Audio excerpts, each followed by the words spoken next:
Greetings, dudes and more dudes. Welcome back to our fourth episode of Pod of the East. This week, sponsored by the race for Will it Oh, be come on. Evan? Will it be Josh? One thing we do know, it won't be Frank this year. As always, I'm your host, Evan Mantle. Back with me today is the peerless power ranker himself, Kirk. Good afternoon, Kirk. Good afternoon. It won't be Frank. I'm glad we don't get a repeat this year. No back to back, all right? No But back to backs. unless it's the Eagles, unless it's the Eagles. All right. I'm just hoping that since you're with me today, that Jordan still thinks he's on a bye week and that Right. his team doesn't show up. That's kind of what I'm hoping for. I'm hoping that's what this means. Yep. Cross your fingers there. Oh gosh. But yeah, so this week we are down to four. We are down to four teams. And quite honestly, I don't think you could have asked for a much better round one set of matchups. We had an epic shootout with Adam and Josh. David and I both performed quite respectably. Not quite to the heights of Adam and Josh, but what'd you think as you were watching it go down? Right. What were you seeing out there? Yep. No, they were good matchups. Nobody fell on their face. Two competitive games. Your game was a 13-point game. The other game was about as high scoring a shootout as you can have. So it was a fun week to watch all that. Jordan and I scored a decent amount of points as well on by just practicing, staying warmed up, ready for this week. Well, and hopefully your players avoided injury. That's always what you want in a bye week, is you get to avoid those injuries. So Right. hopefully nobody went full Mahomes or Micah Parsons on your guys' team. Oh man, no.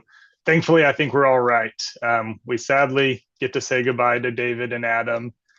We can talk more about those games, but I want to give them a shout out. I've got Yes, the data yes. pulled up. Your and Jordan's old data you circulated last year. David, in his Mhm. fourth year in the league, has won seven or more games every year. So Oh, shout out to solid, David. man. Bravo, bravo, David. Bravo. And then Adam has made the playoffs 4 years in a row. 4 years So in a row. I'm glad he's out, but shout out to him for that consistency. It is. It's impressive. It's very impressive, and he had an impressive showing in a defeat. I mean, I think got to look at it again, but yeah, including the teams on the bye. Oh, I guess not including Jordan. All right, Jordan actually did outscore him, but I mean, 182 points. Like, come on, that's a brutal way to go down. Right, That's right. Yeah, that you was left it such an all out exciting there, but matchup. He did. I mean, we were right, right? You and I thought Adam would explode. We thought he would score a ton of points, and that part was absolutely correct. that did indeed happen. What also happened was that Right, apparently Josh decided to go off. Ross St. Brown had himself a week. Travion Henderson had himself a week. Trey McBride had himself a week against a very tough Houston matchup. I mean, um, like, yeah, yep, I do not envy you having to face Josh this week. If Trey McBride can put up a 40 spot against Houston, what he's going to do, I right. believe, to Atlanta and Arizona in the next 2 weeks is honestly should be rated R because Right. it will be bloody, gory messes. Yeah, no, yeah. Tons of props to Josh. What a week. Yeah. You know, that's where we got wrong. We didn't see him scoring 200 points, but that was And that's wild. That was so and that's impressive. on us. Like, we totally should have seen that Yes, coming, right? Like, yes. totally should have seen that coming. Gosh. Well, Josh saw this coming, so let me tell you. So Josh had going to the year, he had Trey McBride and Brock Bowers. Hmm. Right, Hmm. early on in the season, so he's got the two best tight ends, both on cheap keeper deals. Hmm. Everything's looking good for him. He trades me Brock Bowers for Hmm. Travion Henderson early in the season, and I wondered why he didn't trade me Trey McBride instead. I thought Bowers was better long term. They're Hmm. about the same keeper price. I was like, sweet, I'll take Bowers, and you can have this rookie who's not doing anything. So for half the year, Travion Henderson does nothing, but then Brock Bowers gets hurt, and now he's back, but his quarterback stinks, and his team stinks, and his schedule's tough. And then he keeps Trey McBride, who becomes the best tight end in the world. And now Travion Henderson is on fire, scoring 35 points in the first round of the playoffs. So Josh had a There's crystal ball, and that trade turned out perfectly for him. Well, I mean, when you're in nine fantasy leagues, you clearly are an experienced manager. So, I mean, and look, I mean, going from Kyler Murray to Jacoby Brissett and the YOLO chuck it all day offense that is a really nice thing. As somebody who owns Michael Wilson, will testify. Yeah, that trade worked out perfectly for Josh. I mean, Bowers is good. Bowers, like, yeah, you'd probably wanted to have the trade back if you could, but Yeah, I'm just impressed that Josh was able to like actually get like a competent running back core because he came out of the draft with zero. Like right. he And went now he's got literally on the Henderson on zero fire. RB. Tony RJ Pollard's Harvey. been, yeah, Tony Pollard's been good, but he was Mhm. on his bench last week. We were talking about that. Is he going to go with Tyler Warren in the flex? Is he going to go with Tony Pollard? He went back to the two tight end strategy. He started Tyler Warren, got less than 5 points, while Tony Pollard had 23. So mistake there, but it didn't matter. He I still scored mean, 200 points. yeah, if you can make those mistakes and still get 200, holy. Right. So right now he's got Tony Pollard in as flex and Tyler Warren on the bench. Yeah, so let's jump in. Let's set it up. We've got Kirk this week going up against Josh. That's going to be our 2 versus 6 seed. 6 seed Josh upset Kirk just was a couple weeks ago. I think week 13. Kirk strongly took down Josh. This will be a bit of a revenge matchup. That result enabled Kirk to have a shot at the division title. That combined with Josh just completely wetting the bed against Bradley, and now we see a South Division rematch for a spot in the title game. Kirk, as one of the two participants in this matchup, how are you feeling? I'm happy to be here, but a little worried after Josh scores 200 points. I didn't realize he was just saving it up. I thought he was trending down. His players were falling apart at the end of the year. No, no, he was just saving it for the playoffs, which is a smart thing to do. He sandbagged you. Right now, he's Yeah. unleashing the wrath of the ass crackers and breaking people left and right. So I'm very worried. If Travion Henderson, Uh, Trey McBride, and Amon Ra can get 30 points, 50 points, this is a tricky one. A lot of my people have tough matchups this week, so I think it's really a toss up. Yeah, well, then that's what Yahoo's projecting currently is it's pretty much a toss up. 131 to you, 130 to Josh, and obviously things are subject to change if people decide to switch around bench spots, whatever. I suspect Josh is pretty well set with his lineup, and obviously you don't have to give away any secrets if you want. But just looking at your bench, I suspect you're fairly set as well. Unless RJ Harvey, who I see as questionable, Right. is actually hurt, which he didn't return to the game on Sunday, and it was fairly close. So we'll see. He might need to substitute RJ Harvey, which could throw things for a loop. But he's got some players on the bench that he could turn to. He You does. He can. picked up Keenan Allen off the waivers last night or this morning. So if RJ Mhm. Harvey's out, he could bump Tony Pollard up to his running back slot. Start Keenan Allen in the flex. He's got options there. Tyler Got a Warren, Mecca, Duca. a Mecca Buka, yeah. Right. Although a big Buka has not been nearly as good in the second half of the year. I mean, he is starting Darius Slayton, which that can't feel good, but so he's doing. Um, Needs must, right? I was just happy Right. that he picked up Bill Ja'Cory Krosky Merritt there instead of Kobe Parkinson, because I have a strong. We'll get to this later, but I have a strong suspicion that Devontae Adams is not playing, and that's going to make Yeah. Parkinson number 2 on the depth chart. Unfortunately, yeah, we'll talk about that later. But yeah, so I think your guys' lineups are fairly set, fairly there, and Josh has a few flexible options. Just looking Right. at looking at the matchups, it looks like I see a lot of red on both sides, to be honest. I do. I've had Um, some bad matchups. Derrick Henry plays New England, not great. Brock Bowers is playing Houston, not great. Obviously, Trey McBride had a good game against him, but he has a competent quarterback throwing to him. So it's not looking great for Bowers. Josh Allen's matchup against Cleveland isn't wonderful. Christian McCaffrey's matchup against Indiana is not wonderful. Nico Collins has a good matchup against who's that? Las Vegas, Vegas. yeah, So that's good yeah. for him, but it's going to be tough sledding for my guys in some of their matchups. exciting part is it's going to come down to Monday night. Christian McCaffrey's going Yeah. Monday night. Brock Bowers on Josh's side is going Monday night. So it could be a down to the wire photo finish. Who's going? I don't. Oh, Brock Purdy. You mean yes? Yeah, Brock Purdy. Yes, Yeah. that's it. Yeah, Uh, Brock Purdy on his side and yeah, really Christian good. McCaffrey on my side Monday night. He's got the Niners defense as well, so hope maybe you can hope that Philip Rivers, who I believe is older than both of us, fun fact, Yes, maybe combined. true, true. Um, so yeah, no, it should come down to the wire. Everything hopefully is entertaining through Monday night. I mean, there is a world where Henderson and McBride and Amon-Ra St. Brown have already lit you up. Um, I suppose there's a world where Josh Allen's and Nico Collins do the same. I suspect that you'll need a lower scoring week. Like you're going to want the score in the 130s, 140s. Whereas Right. if people are Probably scoring so. in the 160s, it's probably because Josh just went off. I think Josh is the higher upside, but upside is only what you make of it, right?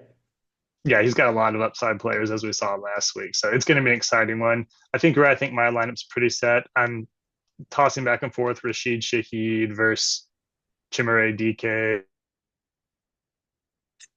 Man, I don't full time Chimera starter DK, there. man. That Like that's like my flex spot question. that's So so much a like. there's Yeah, some upside there.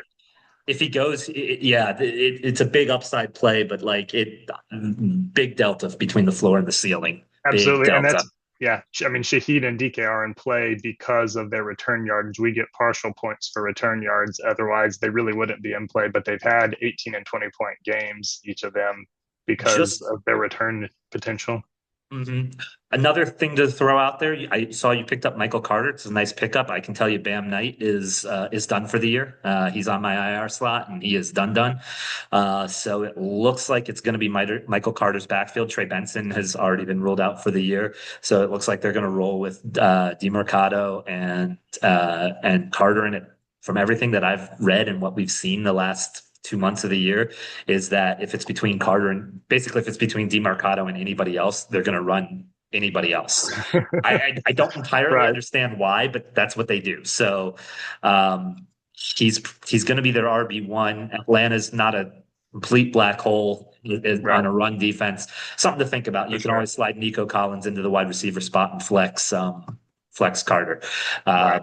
just another wrinkle to throw your way. But yeah, that's the and I guess maybe if Luther Burden's healthy and Roma Dunze isn't, maybe that's another option. But I don't. There's a Yeah. Got to lot of figure that question flex marks spot there. out. Right. Yeah. Yep. That's my main question. DK, Shaheed, or Carter. I got figured out by Thursday because Shaheed plays Thursday. So wish me luck on that decision. Can't get that Bu- wrong. Buena suerte, and kind of use that to pivot to the other matchup that we have. I have a similar Thursday night issue as well, let's say. So we'll set that up. In the other matchup that we've got in our semifinals, we've got the number one seed, the juggernaut, the invincible to Goodness. all but Bradley, Jordan Right. Spencer. Just absolutely fantastic year from him. Ran away with the high points in the league. Pretty much in a league where there was a lot of parity. I'll say 11 because Tanner won games. Mhm. I still don't get it, but good on you, Tanner, for scoring them at the right time. Um, yeah, in a league where 2 through 11 was very much parity, Jordan was the outlier on the high end. And then the fifth seed, you have me, Evan, Oh man. uh, Let me give who a shout out to the Southern Division real quick. The only three teams to beat Jordan were Zach, Bradley, and me, all from the South. And now really, okay, we're I'll give you guaranteed that. to we're guaranteed to have a team from the South in the title with Josh and Well, I. So actually, and props to the South. if this happens, I will take some solace because it actually would be a cool stat. If Josh is the one to do it and then Josh beats him, then his only four losses would be Right. to each of the Southern Division teams, Yeah, which would be kind of wild. that would And be while I wild. don't want Josh to get to four before I do, I would very much like that honor. Um, that would be a cool stat. Yeah. Maybe for everybody except Jordan. Sorry. All right. So Um, So Yeah. yeah, so we You talked. made the right call last week on benching Hampton, right? And Cook goes off for 36 points. Jacob goes off for 23 Did. points. Yeah, yeah, and I think I'm gonna make a different call this week, and that this is where my the Thursday night thing is coming back to bite me in the rear end. Um, I've got four great running backs: Cook, Hampton, Jacobs, and Williams. But Josh Jacobs was a non-participant in Tuesday walkthrough, which is not great. He's been, it seems that each week that he plays since he kind of re-aggravated his knee against the Giants and then missed the Vikings game, each week that he plays, it seems that the practice lead up is worse.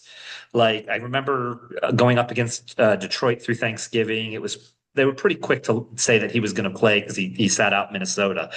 And then there was a big gap between Detroit and Chicago, but it was kind of like maybe, maybe not. They were really, really cautious, but not ridiculously so. And then after Chicago into Denver, it was really like up until I would say Saturday, it was like he might not play. They was Pierre Strong, I want to say. They activated from the practice squad, and that turned out to be because of Emmanuel Wilson, not because of Josh Jacobs. But like at the time, it was like, whoa, this is not good. I don't like where this is trending. And now again, they're even more pessimistic coming out of the Denver matchup. If he'll play on Saturday, he didn't participate in a walkthrough at all on Tuesday. That's not good. He plays Saturday, but Kyron Williams is the guy that I would sub in for him, and he plays Thursday. So that is quite a and it's not a good matchup. It's Seattle, who is very good at stopping the run on a short week. I hate playing short week players. I don't know. I just think it ends badly most of the time.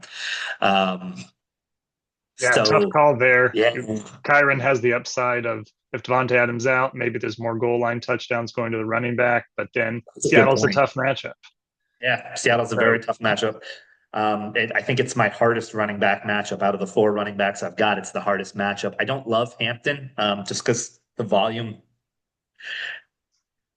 the amount of touches he's getting is good. He's just, it's when he's on the field, he's getting touches. He's just not on the field as much as I'd like to see. yeah, You know what I mean? So they in are some playing ways, Dallas, which is a good matchup. that is a great matchup. And somehow the Minnesota Vikings running backs didn't neither scored over like ran over 35 yards, which absolutely shocked me because it looked like they were picking up 8 yards a chunk every time Mm-hmm. they ran that ball. So I don't know how that ended up happening, especially if Quinnen Williams is hurt. I suspect the Chargers and Harbaugh, who loves to run the ball anyways, are just going to pound it down their throats. Just Right, absolutely pound it.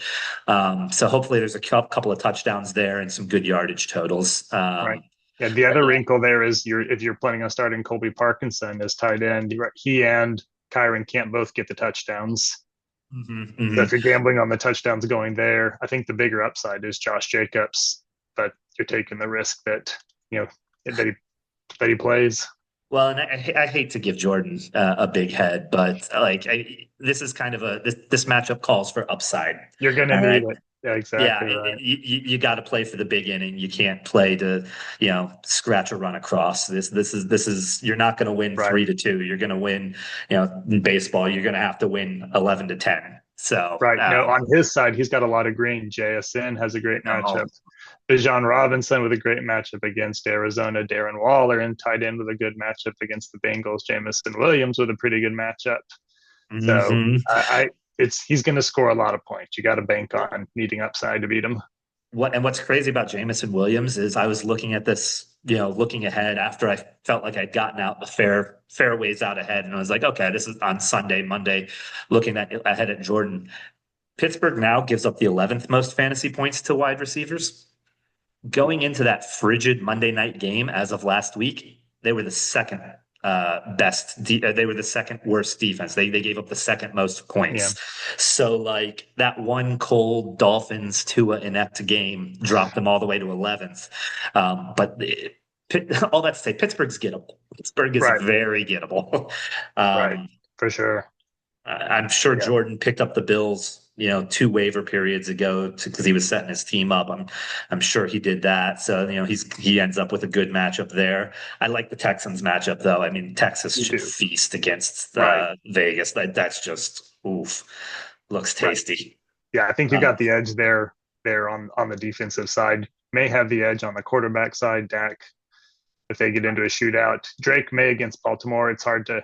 There's a wide range of how that could go, but he's going to get a lot of points from his running back and tight end and receiver core. I think the only matchups that I truly have the edge on is I think I have an edge in defense. I think I have an edge at our RB2 spot, whether you count it as Hampton, Cook, or Jacobs.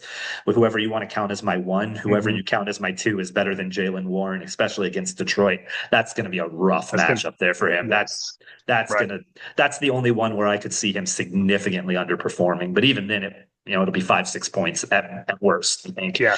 Bijan Um, Robinson will take up that slack on the RB1 spot against exactly. Arizona. He should Exactly. feast. And I'm hoping that the Bills realize that their offense is solely Allen and Cook, and they just ride those fools into the ground in through week 17. I Both agree. freaks. Let's go, Josh Allen. Come on. Exactly. Exactly. Yeah. So I was picking up a Walmart down in Warrenton, which is about an hour away from where I live. And I was just like, I'm hungry. I'm going to stop. I stopped at a Glory Days sports bar and to eat and watch some of the Sunday afternoon games. And there was this big crowd of Buffalo fans. So every time Buffalo scored, it's like, yeah, Cook, yeah, Allen. And I'm like, oh yeah, go Cook. Joining in with them. But yeah, it'll be those are the only two matchups I really see an advantage. I would feel good about the tight end spot, except that Waller is going up against Cincinnati, who Mhm. can't stop a tight end except for Isaiah Likely. True, but Miami, I think just this morning announced they're benching Tua, so it's a little bit of a wild card. What are they Very going to? true. Are they still going to be targeting the tight end the same way Tua has thrown touchdowns to Darren Waller? So, I mean, it's a great matchup, Cincinnati, but it's a bit of a wild card with a new quarterback. You don't really know what to expect. Are they going to target Waddle? Are they going to lean heavy on Achane in the run? What are they going to do? I suspect it's probably a heavy run, but like then you get into the red zone and Waller's a great target. So, Yeah, he uh, is. but yeah, it, and look, I love Parkinson. I think he's vastly underprojected right now. Both because there's no way Adams is playing on Thursday. I watched him pull off. I saw that route. Yeah, He is not playing. That's a hard, not going to happen. right. They need to Uh, rest him for the playoffs. yeah, there's too much at stake. It's too short a window. Maybe if it was the Sunday or Monday game, maybe, but it's not. It's not happening. So Yeah. Parkinson, I think, is going to be their second, at least their second red zone threat, if not their second passing threat at all. Um, and he might be the first red zone threat because Puka's one weakness is that he doesn't get a ton of red zone targets. Now he can catch the ball from 30 yards out and score as he's done the last few weeks, but red zone is the one area where he has not gotten a ton of work. Um, so I think Parkinson could be, and Seattle gives up points to tight end. So I think I think there's some sneaky upside there. I was very pleased when Josh didn't pick him up. I know Josh already has two great tight ends, but that man is a sucker for tight ends. He is. He absolutely is. He wants to collect them all, Pokemon cards. So I think that kind of sums it up. It's going to be a tough one. This one, whereas you are kind of expecting yours to run through Monday. I mean, I have two players that play at 4 on Sunday, and those are my last two guys. Um, Right. Yep. Jordan Same thing. has it's pretty much the same thing. He does have Drake Drake May May on Sunday night. Sunday night, Yeah. but like there is a decent chance that it's over before Drake May plays. And I don't say that to brag because it's not going to go my way if that happens. Um, so let's we were 1-1 each. We both called my victory. We Right. both did not see Josh's breakout happening. Right. So what do you have this week? What do you see happening? Right. Hopefully, right, we get to meet in the championship. But I think From your lips to God's ears. if I'm putting money on it and giving the odds, I think Jordan has the edge over you. So if I had to put money on it, I'd say Jordan beats you. Yeah, I suspect that's true too. It's too much. It's the golf is too much. Jackson Smith and Jigba, Puka Nakua, Bijan Right. Robinson, and JMO, they've got Jamison. great. I will say Jamison Williams can randomly disappear. I have him on another team in another league, and he disappears way more than you'd like for the second option on a good offense. He is a big wild card and what he could do. That being said, I suspect he's not disappearing, especially with Sam Laporta out. But he Right. did have that 1 week a few weeks ago where he just completely no-showed. Completely no-showed. 3 targets, no receptions at all. Against the Giants, too, who are a very gettable team. It was a weird week. So Jamison Williams could shock in a negative way for him. But yeah, I agree with you. I think Jordan goes to the finals. And then who do you have? Who do you like, yourself or do you like Josh? Do you hate yourself? I don't hate myself. I've got tough matchups, but uh, Josh Allen, Derrick Henry, Christian McCaffrey, Bowers, Collins, there's potential there. I'm gonna have to root for myself. I think it's very narrow. Could go either way, right? The proverbial coin toss, but Jordan's favorite. I've got to vote for myself. Uh, I wouldn't put more than like $1 on it though. I would. I'm not sure I'd put anything on this matchup. I will say I think this is going to be our first divergence, our first diverging pick out of four. I look at Josh's team. Yeah, there's a fair bit of red in that matchup, but it's not like you've got a ton of green yourself. Yep. I think his high end potential is significantly better than your high end potential. Um, my only hesitation is I worry if RJ Harvey doesn't play. If he doesn't play, that adds another question mark. And maybe tips what I think is a 55-45 to Josh, maybe tips it to like a 52-48 to you. But since we don't know what we don't know, and we're recording this Wednesday afternoon, I'm gonna go RJ. I'm gonna say RJ Harvey plays, and I'm gonna say Josh wins. I think we're gonna see Josh and Jordan a JJ in the final, Yeah, but not that's Justin Jefferson. quite Paul, possible. sorry. Right? No, no. He took Paul down. Paul went down with the Jefferson ship. That was not a starship this year. No, he tried so hard to trade Jefferson for a good running back, and nobody bit. Nobody bit. No, I mean he definitely hit me up. Yeah, and it was like a no. Although I will say initially in the year, in the beginning of the year, and I forget who I had. I think it was like Kamara or Montgomery. So it wasn't like I was offering anything back, but I did offer a 1-to-1 uh, Montgomery or Kamara for Jefferson. And as it would have turned out, that would have actually been a fair trade. But not because either have done particularly well. Right, because they So both were bad. Yeah, exactly. it worked out well for me because whoever I offered, I included in the package to get James Cook and Yeah, Amari and Hampton. So yeah. Turns uh, out you need good running backs. well, unless you're Josh, and then Hey, all you need is a tight end, right? Travion Henderson is apparently the superstar that he foresaw. He was right Well, there. and honestly, that might be enough to carry him this week against Henderson's old manager. So, Yeah. on that note, it is time to say goodbye. Everyone, good luck. Josh, Kirk, Evan, not you, Jordan. Jordan, may all your players roll their ankles in the first quarter and miss the rest of their game, but be able to come back next week because we don't wish serious injury on anybody. Bye. Good luck, everybody. Bye.